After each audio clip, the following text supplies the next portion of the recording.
Hadirin jamaah Jumat rahimahumullah. Karena sekarang masih momentum atau identik dengan bulan Syawal, yang mana Syawal ini adalah bulan silaturahmi, bulan saling mengunjungi, bahkan bulan saling berbagi.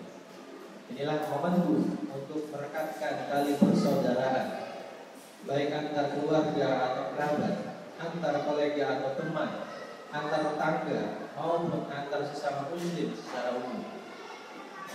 Rasulullah SAW pernah membuat gambaran indah tentang persaudaraan antar pemeluk agama Islam. Beliau melukiskan bahwa persaudaraan dalam ikatan keislaman itu seperti satu tubuh. Beliau bersabda, "Masalul mu'minina fi tawaddihi wa tarahumhi wa ta'atufihi. Masalul jasadi idza istaka minhu udwun tada'alahu sayrul jasad bisahari wal rumah." Perumpamaan orang-orang yang beriman dalam saling mencintai, saling menyantuni, saling mengasihi sama mereka, pelaksana kesatuan tubuh. Apabila satu bagian dari tubuh itu menderita sakit, maka seluruh badan akan ikut merasakannya, dengan merasakan panas dan juga terjaga, tidak bisa tidur. Sungguh indah apa yang disampaikan oleh Nabi SAW, tetap erat, dekat dan akrab hubungan sesama muslim. Meskipun ada perbedaan, baik perbedaan mazhab, perbedaan politik, orientasi politik ya, karena mungkin sudah pemilu, juga perbedaan warna kulit, suku bangsa dan lain-lain sebagainya. Namun kita tetap satu tubuh. Kita tetap harus saling bersaudara dalam ikatan keislaman. Inilah yang disebut dengan ukhuwah Islamiyah. Ma'asyiral muslimin rahimahumullah, ketahuilah, memelihara ukhuwah Islamiyah adalah kewajiban. Ini adalah fardu, harus kita jaga. Karena itu, kalau ini suatu kewajiban, kelalaian atau bahkan merusak jalinan ukhuwah Islamiyah, ini adalah suatu dosa, sebagaimana meninggalkan bentuk-bentuk kewajiban yang lain. Maka dari itu perhatikanlah firman Allah Subhanahu wa taala, "Innamal mu'minuna ikhwatun fa aslihu baina akhawaykum wattaqullaha la'allakum turhamun." Sungguh kaum mukmin itu bersaudara. Karena itu damaikanlah saudara-saudara kalian dan bertakwalah kalian kepada Allah agar kalian mendapatkan rahmat. Quran surat Al-Hujurat ayat 10. Menurut Abu Hayyan Al-Andalusi dalam Tafsir Al-Bahril Muhit, dari ayat tersebut tersurat bahwa siapapun asalkan dia adalah mukmin, ya, asalkan dia adalah mukmin adalah bersaudara. Sebabnya dasar ukhuwah atau persaudaraan adalah kesamaan akidah. Jadi ayat ini menghendaki bahwa kaum mukmin harus benar-benar kuat, bahkan lebih kuat daripada persaudaraan karena nasab. Karena bersaudara normal dan alaminya kehidupan muslim diliputi oleh kecintaan, perdamaian dan persatuan. Maka dari itu, menurut Al-Qasimi dalam Mahasiswa Ta'wil, kalau terjadi sengketa dan juga perselisihan atau peperangan di antara kaum muslimin, maka ini masuk kategori penyimpangan. Ini adalah maksiat. Ini adalah hal yang berbahaya. Tidak boleh terjadi ada peperangan, perselisihan di antara kaum muslimin. Karena itu penyimpangan ini harus segera dikembalikan ke keadaan normal dengan mengislahkan kaum muslimin yang bertikai bersengketa, ya, mengajak mereka mencari solusi kepada hukum Allah dan Rasul. Artinya sengketa itu harus diselesaikan sesuai dengan ketentuan hukum Allah, yakni bertahkim pada syariat. Dengan begitu mereka akan mendapat rahmatnya. Karena itu tentu aneh jika ajakan menegakkan syariat Islam malah dituding memecah belah.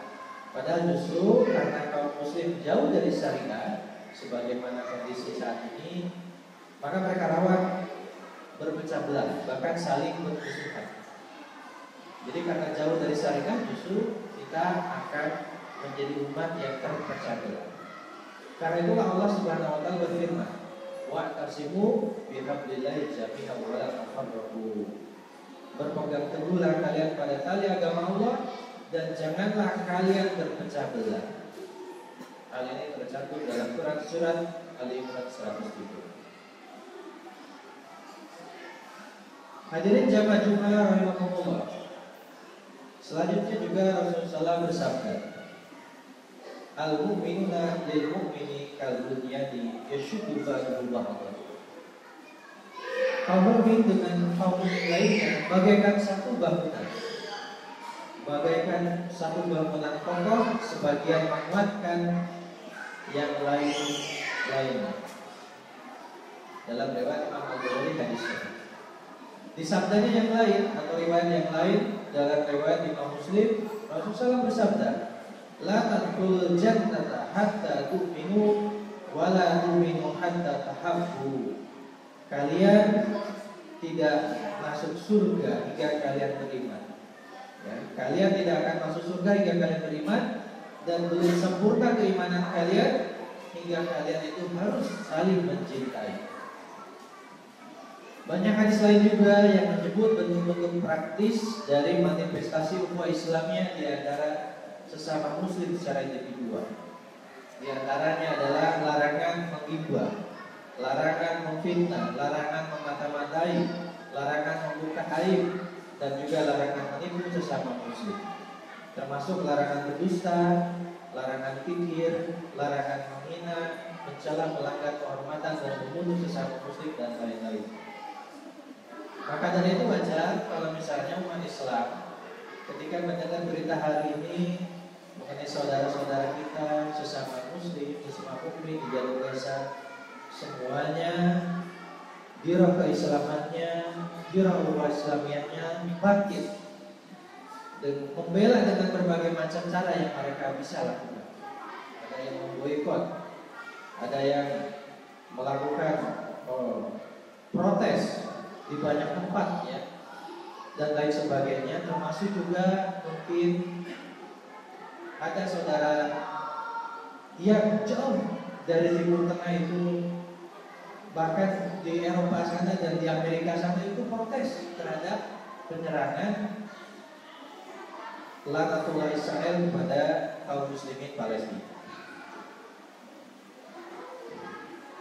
Sebaliknya, banyak juga hadis yang justru mendorong seorang muslim kalau terhadap sesama muslim lagi itu harus bersikap lemah lembut, bersahabat, berkasih sayang, saling mengucapkan salam, berjabat tangan, saling memberi hadiah, saling mengunjungi, dan lain-lain sebagainya.